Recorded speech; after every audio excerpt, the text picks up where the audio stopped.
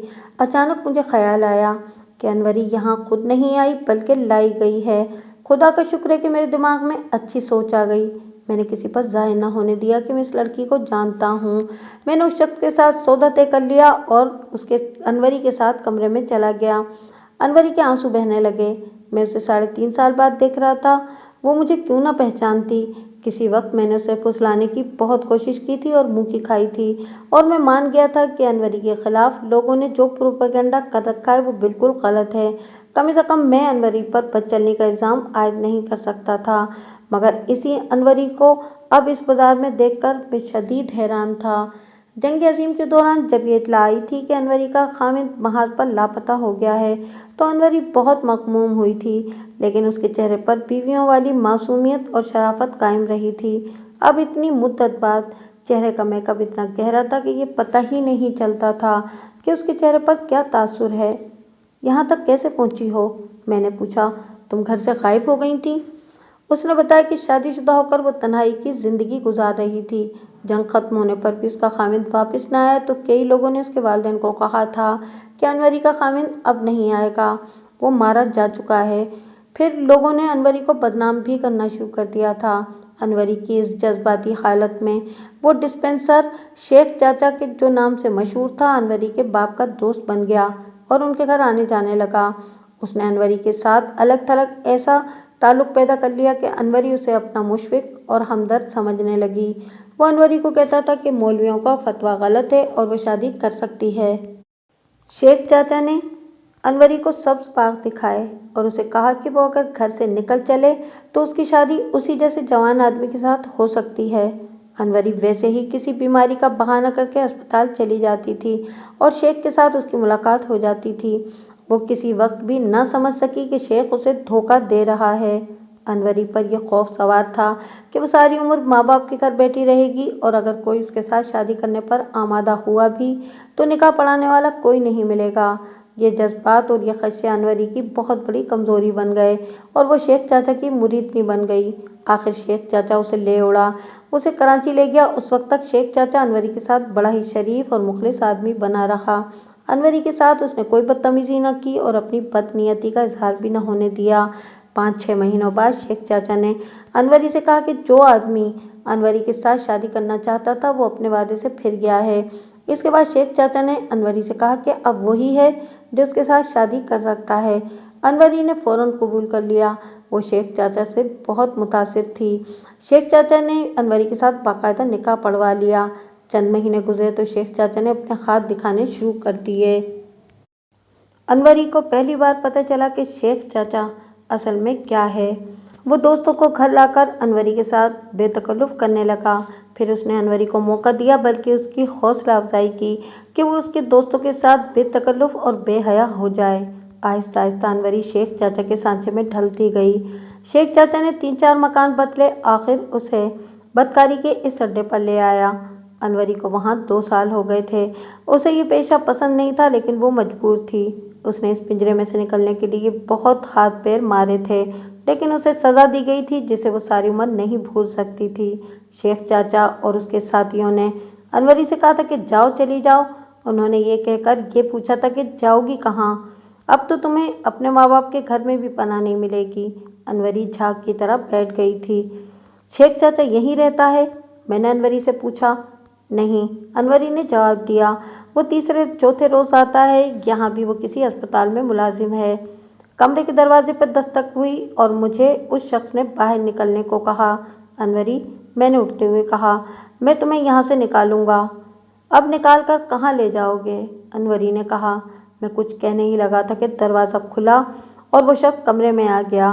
میں اسے اپنے پیسے دے چکا تھا۔ اسے اس بات کی خوشی تھی کہ 2 مزید باہر بیٹھے ہوئے ہیں، لیکن میں دونوں دوستوں کو لے کر باہر نکل آیا۔ میں نے انہیں ساری بات بتائی۔ وہ خود بھی شیخ چاچا کو، انوری کے باپ اور انوری کے مسئلے کو اچھی طرح جانتے تھے۔ وہ دونوں شیخ چاچا کو گالیاں دینے لگے۔ ان میں سے ایک نے کہا کہ پولیس کا ایک اسسٹنٹ سب انسپکٹر اس کا گہرا دوست ہے اور وہ اسے یہاں کہہ کر چھاپا پڑوائے گا اور اس شخص کو گرفتار کروا لے گا جو شیخ چاچا کہلاتا ہے۔